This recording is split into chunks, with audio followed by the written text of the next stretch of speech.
Well, folks, it seems like the cable giants are at it again, merging like some kind of unstoppable, money-hungry Voltron. This time, it's Charter Communications and Cox Communications, two names you know and, let's be honest, probably have a love-hate relationship with. They're joining forces in a deal worth a cool $34.5 billion. That's billion with a B. Just let that sink in for a moment. Charter, the company behind the Spectrum brand, is already a behemoth in the cable and internet world. They're known for their vast network and, shall we say, competitive pricing. Cox, on the other hand, has a strong presence in the South and is no stranger to the world of mergers and acquisitions. Together, they'll form a cable and internet colossus, controlling a significant chunk of the market. Now, you might be thinking, Andy, why should I care about a bunch of cable companies merging? It's not like it'll affect my life, right? Oh, my sweet summer child. This isn't just some dry corporate boardroom deal. This merger has the potential to reshape the entire media landscape, impacting everything from the price you pay for internet to the shows you watch. So, buckle up, Buttercup, because we're about to dive deep into the world of cable mergers, market competition, and the future of how we consume entertainment.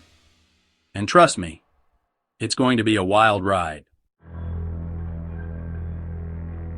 Streaming services have revolutionized our living rooms. Netflix, Hulu, Disney Plus, and more have chipped away at cable's dominance. Cable companies are now facing an existential crisis.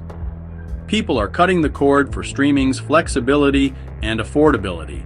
Mergers like Charter and Cox aim to consolidate power. Wireless providers are also entering the game. Cable companies are struggling to stay relevant. The Charter-Cox merger is a desperate attempt to compete. Whenever you hear about a massive corporate merger, there's always talk about synergy. But what are the actual benefits and who gains the most? Charter CEO Chris Winfrey claims it will enhance innovation and customer service. Sounds great, right? Almost too good to be true. When has a cable company ever been known for innovation or excellent service? Mergers are about consolidating power and increasing profits.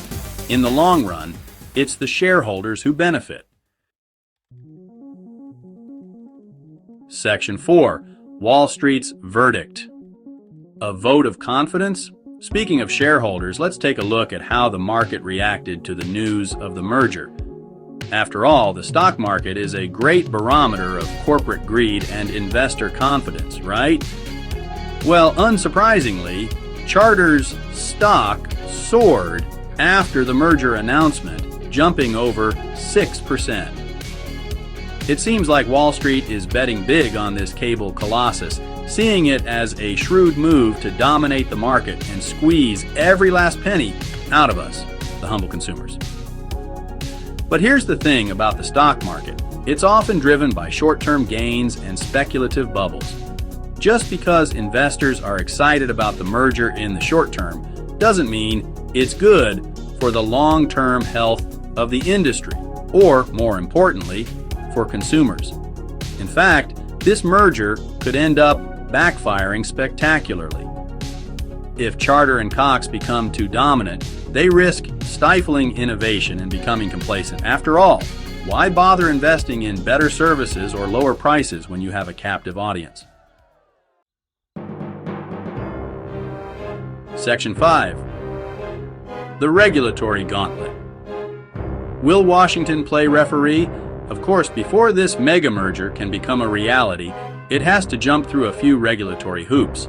The government, in all its wisdom, or lack thereof, gets to decide whether this deal is in the best interest of the American people. Now, I know what you're thinking. John, you're telling me the government actually cares about protecting consumers from the evils of corporate greed? And to that, I say, ha! Good one. The truth is, The regulatory landscape for mergers like this is about as clear as a mud wrestling competition. The current administration's stance on antitrust enforcement is, shall we say, evolving. Whether they'll put up a fight or simply rubber stamp this deal remains to be seen. But here's hoping that someone in Washington is paying attention. This merger has the potential to create a cable and internet behemoth, controlling a significant portion of the market. If regulators aren't careful, we could end up with a situation where a handful of companies call all the shots, dictating prices, services, and content with little to no competition. Section 6, Omaha on the line. What's at stake in the Heartland? Now, let's bring this whole merger thing closer to home, shall we? Specifically, let's talk about Omaha, Nebraska. You see, Cox Communications has a pretty big presence in Omaha with over 240,000 customers and over 1,000 employees in the region. That's a lot of folks who rely on Cox for their internet, TV, and paychecks. So, what happens to them if this merger goes through? Well, that's the million-dollar question, isn't it? Charter has a history of, shall we say, streamlining operations after a merger. That's corporate speak for laying off employees and jacking up prices. Now, I'm not saying that's definitely going to happen in Omaha, but it's certainly a possibility that folks in the Heartland should be aware of. After all, when two giant corporations merge, it's usually the little guy who gets squeezed. And it's not just jobs that are at stake here. Cox has been a major contributor to the Omaha economy, paying millions in taxes and franchise fees every year. What happens to those revenue streams if Cox becomes just another brand under the Charter umbrella? Section 7. The monopoly question. Will consumers pay the price? So, here's the big question. Will this merger be a good thing or a bad thing for consumers? Will it lead to more innovation, better services, and lower prices? Or will it create a cable and internet monopoly, free to raise prices and crush competition with impunity? Well, if history is any indication, I'm not holding my breath for the former. When companies get too big and powerful, they often lose sight of what matters most: the customer.